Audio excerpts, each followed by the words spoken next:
Hello and welcome back to the Squirrelhead YouTube channel, and welcome to the Premier League table prediction and also transfer analysis. I say analysis, it's basically just going to be me giving my opinions of everybody's transfer window. Now, as with all of the things that I try and do on this channel, is I try and remain as unbiased as possible. So I'll certainly be trying to do that as we go through all 20 teams. Not going to take too long, otherwise this will end up being like a 40-odd minute video, and yeah, I know people probably don't want to sit through that sort of thing, but I want to go through it, and then on the reasons of the transfer window and where people are sitting right now on the Premier League table, I will do a prediction of where I think the Premier League table is going to be when May comes around, May 2017. Where is that Premier League table going to be? And that's what we're going to do at the end of the video. But first off, let's crack on with the transfer window. So up first, we've obviously got Arsenal, who in this transfer window, surprisingly, completed a net spend of 82.23 million. Obviously, their big signings they had coming in was Mustafi and Perez, which I think Arsenal fans were crying out for. They were wanting a striker. They got a striker in. Hasn't necessarily played a lot, but they've got another option there. And Mustafi, who is looking like an absolute brick wall alongside Koscielny, looking really, really, really good. And Arsenal are looking a lot more solid at the back. Apart from the result they had against Liverpool at the opening day of the season, since then, I don't actually think they've lost a game, and they actually pulled out one hell of a victory over Burnley at the weekend. Bit controversial to some, I know, but they pulled out the victory. They got a 1-0 victory in like the 93rd minute against Burnley. Things might be starting to turn around for Arsenal. So I think for me, that's quite a good transfer window for Arsenal. It's a better one than they've done in recent memory. Obviously, they've had the likes of Ozil come in, Sanchez as well, but they've actually now brought in someone that they needed. Oh, Petr Cech as well, can't forget Petr Cech. And now they've got Mustafi. So they've brought in midfielder, forward, defender and a goalkeeper over 3 to 4 transfer windows, which isn't too bad really, and it now means that they've got a stronger spine throughout that team. So a pretty good transfer window for Arsenal, and I think that'll be reflected in my table prediction at the end. Next, we move on to Bournemouth, and Bournemouth had a mixed transfer window. They had some good players come in. Brad Smith, Jordan Ibe came in from Liverpool as permanent transfers. Jack Wilshere going on loan. And I think Nathan Ake, I can't remember if they bought or had him on loan. They had a lot of people going out. Surprising one for me was Matt Ritchie, because Matt Ritchie was really, really good last year, and he's being really, really good with Newcastle at the moment. I don't think they've brought in some talent. They haven't necessarily brought in any proven sort of talent, stuff like that. Jordan Ibe, very much a work in progress. Brad Smith, same sort of thing. Nathan Ake, similar sort of thing as well. Jack Wilshere is coming in basically to get his fitness up and playing time as well, and hoping that he can stave off injuries again. So it's an okay transfer window for Bournemouth. Bournemouth aren't necessarily known for going out and splashing money and stuff like that. And you can see that is reflected in the net spend of 20.8 million. I think, again, along with the tactics and the working of Eddie Howe, they'll do okay this season. I don't think they'll place very high, but again, reflected at the end of the video. Next, we have Burnley, who had a net spend of 22.1 million in this transfer window. And they brought in a couple of good players that possibly weren't tipped to be very good players or anything like that. Johan Gudmundsson, I think one of the guys who was in the Iceland team that beat England. Whoops. John Flanagan, coming from Liverpool, obviously. I would have quite liked to have seen him stick around Liverpool, but that didn't happen. So he's hopefully going to get some game time over there, get over his injury issues and stuff like that as well. Patrick Bamford has always been he's been hotly tipped to be a good player as well. But I think Burnley on the whole, as a team, they seem to be doing okay. I think Gudmundsson is the one, and Defoe are the ones that are of note in the Premier League so far. Others may come to light as the season goes on, and because it is a long season, let's be honest, it's only October, we've only played 7 games. So it's a long season, we've got 31 games left to go. Still a lot to play for. Burnley, again, I'll reflect on the table prediction. I'll do that for all the teams as well, I'll stop repeating myself.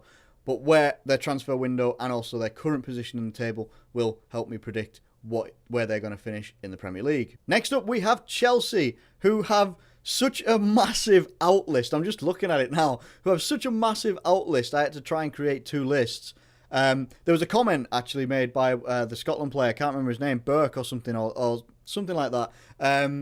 Why he turned down the Premier League, basically. And he turned down the Premier League because he's like, well, I'm a young player, but I want to get game time. Now, if I go to someone like a Chelsea, you look at all the talented young players that they've got, they're all out on loan. And This is a running thing with Chelsea. They always seem to have their youth players going out on loan, and they've got some very good players in there. Bertrand Traore, like Remy, he's not a young player, but he is a pretty good player. I don't think he's even getting game time at Crystal Palace. Patrick Bamford is on loan as well. Juan Cuadrado is back over at Juventus, I think. Falcao they had. Alexander Pato. They have so many talented players. Mohamed Salah left on a permanent transfer. You know what I mean? They have so many different players, very talented players, and youngsters as well in there that are on loan at different clubs. I think Pison as well made a little bit of a complaint during the summer, saying that he's kind of sick of being on loan all the time. N'Golo Kante is okay. Very, very good acquisition from Leicester, but not necessarily performing like he did at Leicester. He's been probably asked to do a different type of role. Marcus Alonso seems to be coming into central defence and stuff like that. Like, they think they played a 3-4-3 at the weekend, and that would obviously be suited more to having either three centre-backs or Azpilicueta as well in there, instead of having to rely on Ivanovic. And obviously the big one, which was it wasn't, when the fee was something like 32.5 million or something like that. I might be wrong on that fee. But having David Luiz come back in, it just screamed of desperation that they needed to bring someone in. They maybe had failed to get someone in that they were actually wanting to have in the team. And they've almost like they've taken a little bit of a step back. People can talk about how much of a beast he is on FIFA, but in real life, for me, he's not a defender. So I think Chelsea have had a bit of an indifferent transfer window, to be honest with you. And it's kind of showing a little bit in the fact that I don't think they've refreshed a lot of the places in the team that were looking a bit ragged last season. That was the reasons why they were all just like sort of down tools under Mourinho, and they finished 10th, which was a bit miraculous in some ways considering where they were. I think the lowest they got was 16th in the table. I just don't think they've improved a great deal. I think they could have brought in a couple more players, pushed a lot more to come in, or maybe actually have given some of these players that they've sent out on loan a bit more of a chance. And with a net spend of 97.65 million, you'd be expecting them to place a higher up the table than they currently are, and I think that'll be reflected at the end as well. Next up, we have Crystal Palace, who have a net spend of £9 million, and they brought in some very good players, let's be honest. James Tompkins in from West Ham. West Ham might be wishing they'd never frigging sold him after their woes at the moment. Christian Benteke in from Liverpool for 32 million and proving the goods. As I said, I thought that if he, in that type of team with Crystal Palace and the way that they're going to want to deliver up to him, sending him the balls that he wants to receive, he's going to perform, and he is performing quite well, let's be honest. Like Remy, don't think he's had much game time. Steve Mandanda, good goalkeeper, and Andros Townsend, who again is a pretty good player as well, and just being called up to the England squad. You've had Hangeland go, Adebayor, Dwight Gale going over to Newcastle, and I think he's doing pretty well over at Newcastle as well. Jedinak Balassi going to Everton and looking pretty damn good as well. They've had quite obviously a lot of people going out, but they seem to be doing okay. I think they've had a pretty good window for Crystal Palace. It's been pretty positive. The people they've sent out were probably people that they weren't necessarily going to use. The people they brought in are mostly going to be people that they're using week in, week out, possibly apart from Loic Remy. He'll possibly come in if someone up front gets injured, but a pretty positive one for Crystal Palace. Up next, we have Everton, and Everton are the first team that I'm featuring where their net spend actually doesn't leave them in a deficit. So what that means basically is that the players that they've bought and the players that they've sold, they've made more money this transfer window, so they're actually looking pretty good financially in this transfer window. And they've let a fair few people go. Tim Howard obviously leaving as well. Stephen Pienaar was pretty odds on to go. Osman, John Stones being the big one to go as well to Manchester City for a big fee. So that obviously will have made up a lot of that money as well. Which then obviously meant they could go in for the players like Yannick Balassi, who was pretty much their big signing that they brought in this year, and he seems to be doing pretty well as well. Getting Enner Valencia on loan from West Ham is good cover for likes of Lukaku if Lukaku ever gets injured or anything like that. And West Ham must be wishing that they kept him around a little bit longer. Bringing in Ashley Williams from Swansea is massive because you take someone's captain, that's huge.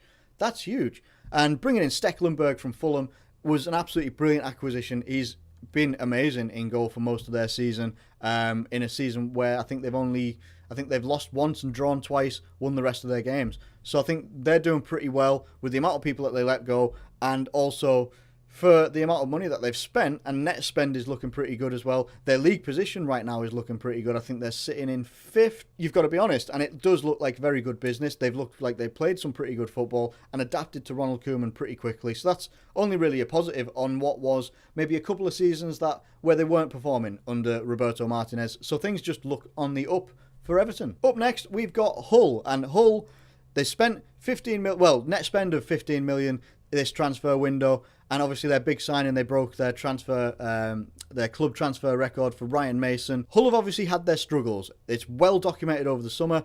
Steve Bruce leaves. They still, I don't think, have appointed Mike Phelan as official permanent manager, which he's still in charge, obviously right now as caretaker manager, but he's just not been announced yet, and I'm not sure really why it's taking so long. They haven't let a lot of people go because they couldn't.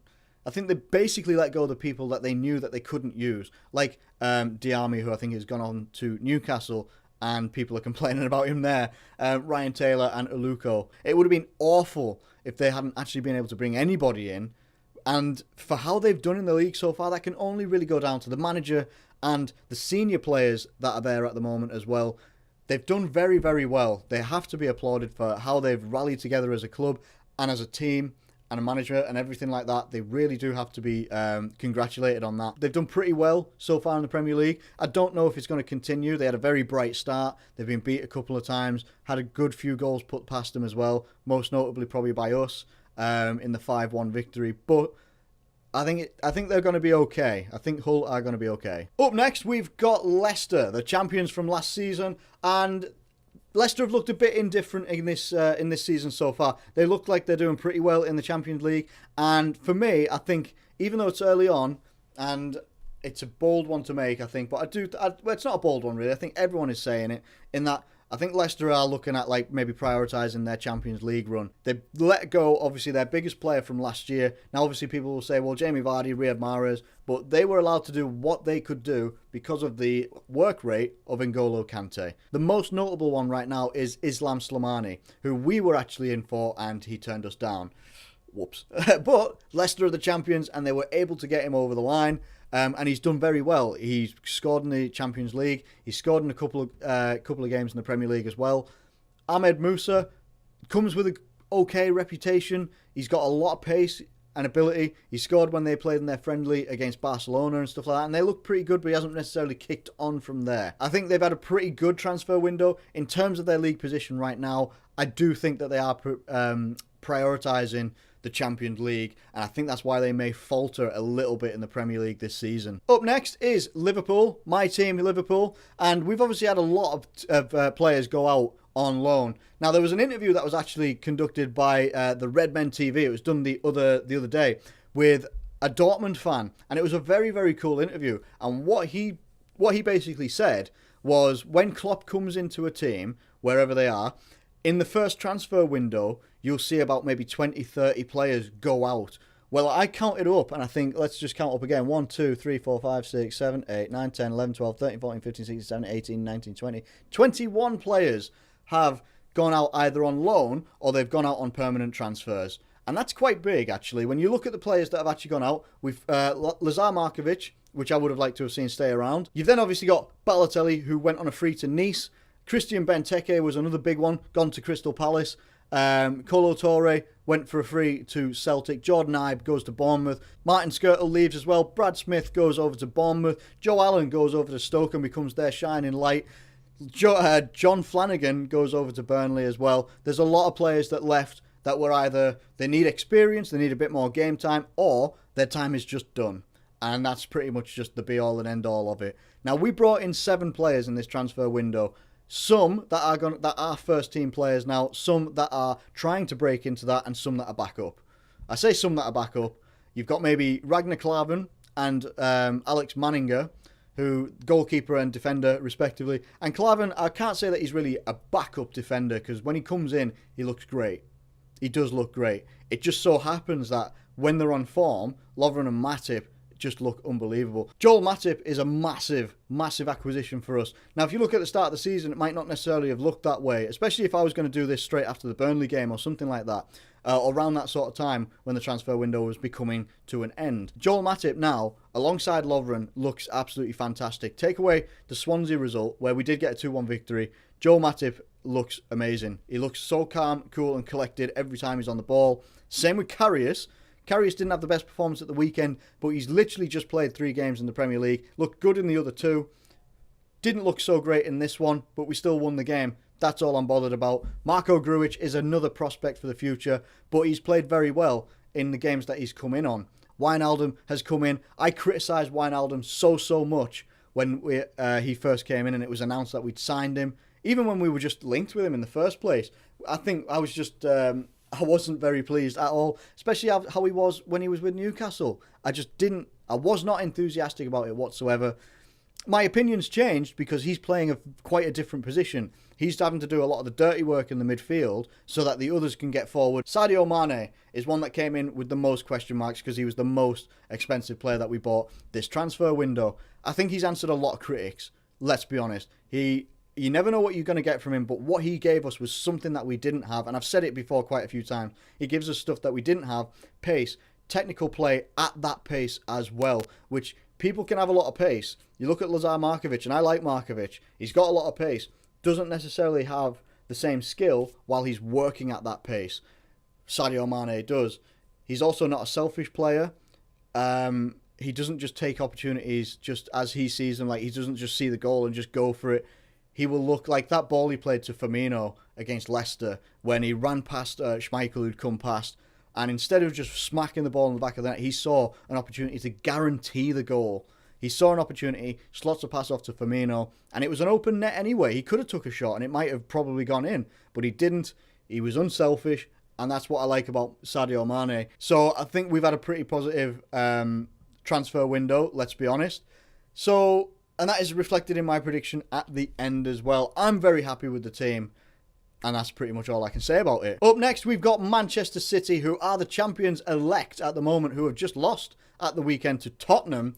And they've obviously let a few players go. Demichelis, his time was definitely up as a defender there. Richard Wright, the absolute legend of Man City, who I believe, having been there for a good few years, still never made one single senior appearance. Joe Hart was the one that probably made the headlines a bit more, in that obviously Guardiola's looked at him and he's just thought, no, you're not my number 1 goalkeeper. He brings in Claudio Bravo, brought in quite a few obviously name signings as they do. Nolito coming in, Gundogan, Sane, Gabriel Jesus, who I don't think is linked up with the team just as of yet. John Stones, Claudio Bravo, those are the ones that are the name signings as well. They've been able to mostly tear teams apart in attack and be pretty solid in defence. It was only the Celtic game and the Tottenham game recently where they drew against Celtic 3-3 and the warning signs were obviously there, and then Tottenham come and they win 2-0 against Manchester City as well. I wouldn't be too concerned as a Man City fan because you've obviously got the talent. You've now got a world-class manager who knows what he's doing with this talent, and you've only lost 1 Premier League game in 7. They're doing well in the league. They did well in the transfer market. It's all positive for Man City as far as I can see. Up next, we've got Manchester United, who have got a lot of people out either as permanent transfers or on loan as well, and they only brought in 4 players. We know who they are. They've pretty much all been in the first team apart from Mkhitaryan, all due to his injuries basically. But Eric Bailey, or Bay, whatever his name is, still don't know what his name is. The big man, Zlatan Ibrahimovic, who I wanted to see in the Premier League for so long, kicked off the season very well, has kind of dulled away a little bit. He's a very commanding presence up front. Then you've got Henrik Mkhitaryan, who we were in before he signed for Dortmund a couple of years ago. And then the big man, Paul Pogba, £89 million worth of Paul Pogba, who hasn't necessarily delivered in the Premier League just as of yet. Everybody's got their opinions out on Paul Pogba. Look, it's one of those. Some people are turning around and saying, maybe Sir Alex Ferguson had a point in getting rid of him.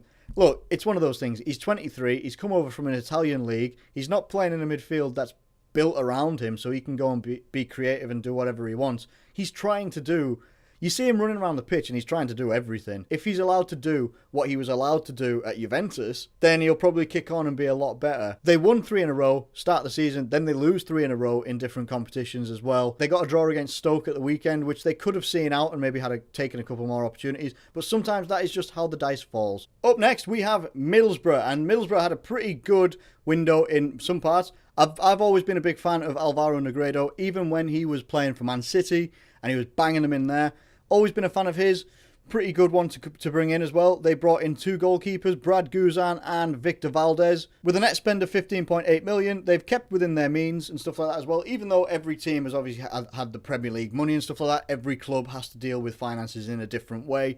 So they might not have necessarily had the funds to bring in much bigger players. I think Middlesbrough will do okay. I don't think they're going to storm the table or anything like that. I think they'll be very much not necessarily fighting relegation, but I think they will be there or thereabouts, just above that area. They might slip into it a little bit, but I think they will be okay by the end of the season. Up next, we've got Southampton, and Southampton, I don't know how they do it. Every single year, they seem to lose big players. They've obviously lost over the years. They've lost like Dejan Lovren, Lambert. They lost Adam Lallana. Now they've lost Victor Wanyama. They lost Sadio Mane. Let Graziano Pell go to China.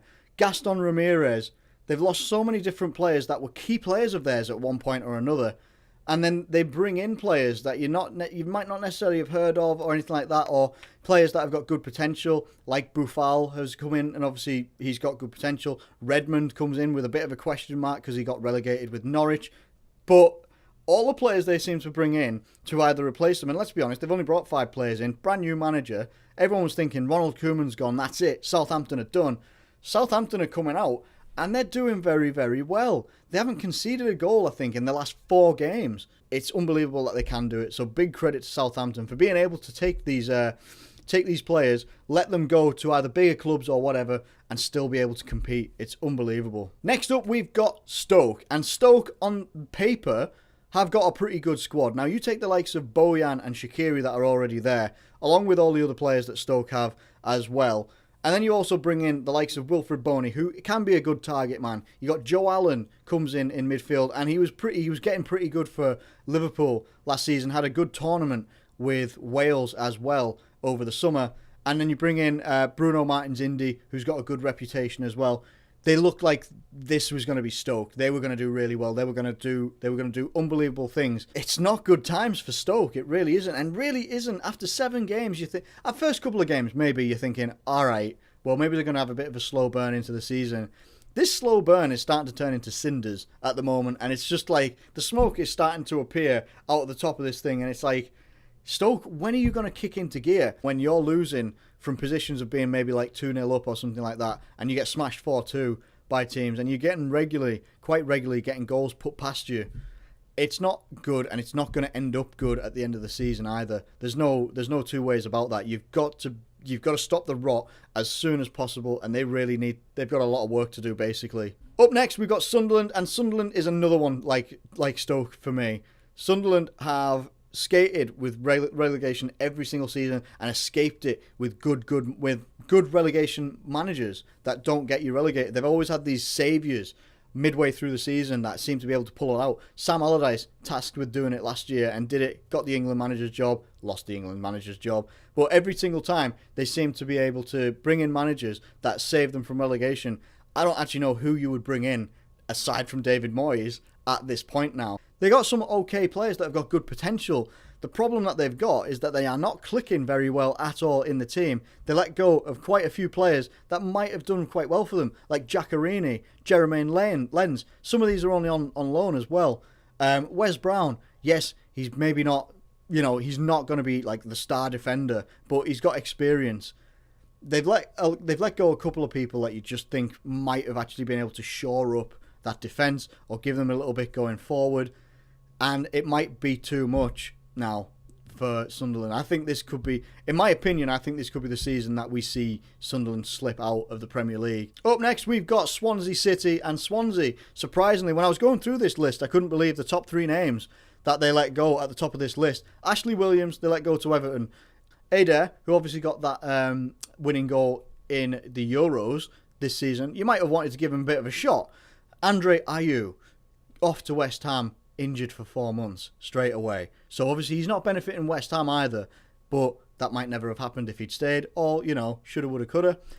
Bafétimbi Gomes as well. Now, while he didn't obviously do a great deal while he was at Swansea in this last season, he's still got that potential to be your goal scorer, to be your person up front. Now, they did bring in 2 people. Fernando Llorente is a proven goal scorer as well when he gets the right opportunities. And Borja Baston as well from Atletico, I think it is, who has always been, he's shown good potential in La Liga. Leroy Fer as well can pretty much almost guarantee you a goal, like somewhere. I always said, I think at the start of the season or something like that, Leroy Fer seems to guarantee you at least 1 screamer per season, and I think he's going to do that. When you let your captain go, that's massive, because the person stepping into that captain's role has got to be as good as them, and if they're not, that is where the failings of the team might become present. Up next, we've got Tottenham, who had a pretty positive transfer window. Most notably, they had Victor Wanyama come in and Moussa Sissoko, which was a questionable one, but I think in the performances he's put on, not necessarily man of the match performances, but he's done okay so far. Victor Wanyama is obviously a very good player, comes in and he does a man of the match performance at the weekend as well. Janssen, whatever his name is, comes in and he's got either good competition with Kane, or he can work up there on his own while Kane's injured, and along with Heung-min Son. They let a couple of people go, Nasser Chadli, you know, people that they were, Ryan Mason, people that they weren't ever really going to use in the near future. So they had a pretty positive one, 29.88 million net spend this season, and still currently the only team in the Premier League that is unbeaten. They got a draw against Liverpool. They've beaten Manchester City, who are the champions-elect at the start of the season. So they beat them at the weekend. So it looks pretty positive. I don't really have any negatives to say about Tottenham. I've just shut my window because that was blinding.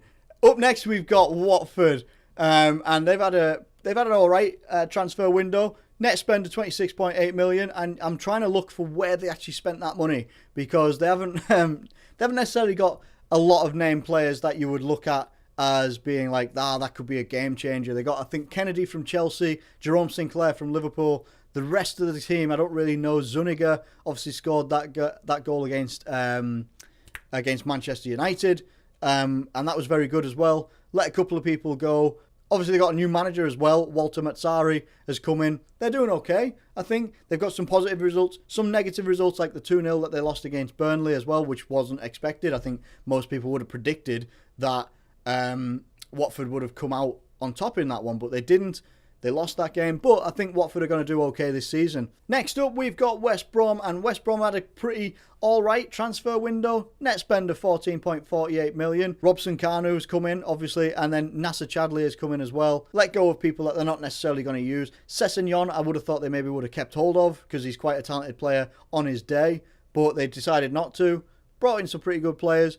You know, it's a standard Tony Pulis team at the moment. West Brom are doing okay. I don't think they really have anything to worry about. I don't think they're going to break into the top 10, but they're going to be pretty damn safe as well. And last, but by no means least, West Ham. And West Ham, I think, brought in the biggest list of players this summer. And I'll be absolutely honest as well, I thought West Ham had a pretty good transfer window. When you get in the likes of, they had Andre Ayew come in. They had Sofiane Feghouli come in on a free. Unbelievable stuff. Then they have Simon Zaza come in as well, and like, while I'm not the biggest fan of his, he's still got the potential to be pretty damn good as well.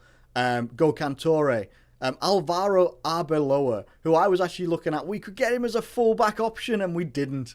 You know, it would have been nice to have him come back to Liverpool, but obviously that wasn't happening. I thought they had a very, very strong transfer window, which was going to put them in good stead ahead of the season. They've had a net spend of 33.65 million as well, and they've let a couple of people go, which they probably wouldn't have used anyway. I think the one name missing off there is James Tompkins. I don't know why that's missing, but it's missing off the graphic. Apologies. The move to the new stadium and stuff like that just isn't coming off very well for West Ham right now, and they are struggling big time. They're struggling to pick up points. They're struggling to keep people out of their net. It's just not happening. They went 1-0 down to Middlesbrough. It took Payet to come and be the saviour in this game and get a very, very good goal, very good individual goal. He's not going to do that week in, week out, though, and it isn't looking positive for West Ham. So, what I've got up on the screen here is the current Premier League table, and this is what I mean about some teams down the bottom. You've obviously got Stoke, who actually aren't bottom of the table at the moment. I got that one wrong. Sunderland are at the bottom, Stoke, and then West Ham. Two teams there that you wouldn't expect to be near the bottom three in Stoke and West Ham after the transfer windows that they had. Then you obviously up the top, you got Man City, Tottenham, Arsenal, Liverpool, Everton, Manchester United. You can see it on the screen there. Some of it looks a little bit like, wow, I can't believe, like obviously Leicester sitting in 12th. I thought they were sitting in 10th. Now, what I'm going to throw up on the screen next is what my predicted table is, and it's going to be right here. Now, for me, the bottom three changes slightly in that I think Sunderland are going to finish bottom. I think that Stoke are going to finish in 19th, but I think Swansea are actually going to get relegated. I actually do think Swansea are going to get relegated. It's just, I don't think that they've made enough improvements in their team. I just don't think they brought in enough players. I think the manager as well is yet to be proven. I think it was too quick to get rid of Guidolin, or whatever his name was. And I just think it's not going to put Swansea in very good stead. Hull are going to make it just. I just don't think, unless they make acquisitions in January as well, I might do a prediction in January after the January transfer window as well, and we'll have a bit of a clearer vision of where teams are sitting as well then as well. I just don't think Hull are going to do it. Burnley will be okay. I don't think they're going to go back down as they were predicted to. West Ham are going to struggle this season. I think they'll make it. I was going to put them in Swansea's place, but I switched it because I do think that West Ham have got the talent in their squad not to get relegated, but I don't think they're going to finish very high up the table, if I'm being honest. Bournemouth will do okay, a pretty average season. They sit around the similar sort of place that they are right now. Middlesbrough will do all right. I don't think they're going to, blow teams away. What I should say, between place number 20 and place 11, these teams could switch about quite a bit, apart from my bottom two. The likes of Watford, I think, will finish in 10th. Leicester, I think, will finish in the top 10, but I don't think they're going to finish much higher than that. I think they are going to be looking at prioritising the Champions League, and I don't think they will make it very far in the Premier League this season. Could be wrong, though. I could be wrong. Southampton get a solid 8th. I think Chelsea will finish 7th. I think it obviously isn't, and it's obviously a position that they're in right now. I didn't click on that, actually. I didn't realise they were 7th right now. But yes, they're 7th right now, and I do think that they'll finish in 7th at the end of the season. I don't think that they will be going for the top 4. Everton will finish in 6th, in my opinion. I was toying between switching Everton and Manchester United around. I just think that when it comes nearer the time, when it gets near the end of the season and stuff like that, I think Everton will fall away a little bit from the top 4, and I think they'll finish in 6th. It'll be a good 6th place position, though, to finish, and it'll be a good improvement on their last couple of seasons that they've had as well. Manchester United, in my opinion, will finish in 5th. I think they will sit out the top 4. If I thought that Man United were going to finish in the top 4, I would put them in the top 4. I guarantee you I'd put them in the top 4. I actually would, and that again is somewhere in January when I'll do transfer market and Premier League prediction part 2. That's when I'll do this. Mourinho could get that changed in the next couple of weeks after the international break, and that could all change. I could be proven wrong, and that's absolutely fine. I don't mind being proven wrong. I'm not too full of pride to be proven wrong, but this is just my personal opinion. I think Liverpool will finish in 4th. While we are looking very good, obviously we're sitting in 4th right now. This is why I haven't changed the top 4 that much. I do think that Manchester City are going to be the champions. I think that Tottenham will finish 2nd. I think Arsenal will finish 3rd. And I know that won't sit well with Arsenal fans either, but Tottenham look very, very good. They look better earlier on this season than they looked last year as well. So they look insanely good. Then you've got Liverpool below Arsenal. And I think Liverpool can take pride in that. We can go from finishing 8th last season and getting in 2 finals. If we can have good domestic cup success this season as well, keep pushing in those cups like we have, change the teams around a little bit like we've been able to, get in some of the younger players as well, prioritise the senior players in the Premier League like we've been able to as well. I think Liverpool will feel good with a 4th place finish. We should be pushing as far as we can in this league. We should be pushing for maybe, top 3, top 2, maybe a Premier League title push, but I'm still not talking about title pushes for Liverpool until about 20 games of the season. That is my view of where the Premier League is going to finish this season. Let me know what you think in the comments below. I know probably some people are going to look at that and think, you're fucking insane, prick, knobhead, all this lot. But just get your opinions in the comments below and let me know what you think. This is just my thoughts, and I'm building it off the performances that teams have had so far. And that's why I think the table is going to shape up like this. But a lot can happen. It's a long season. That's why we call them predictions, because they're not always going to be right. So let me know what you think of the video in the comments below. Like the video if you've enjoyed it. Subscribe for so much more. Thank you very much for watching, and I will catch you later.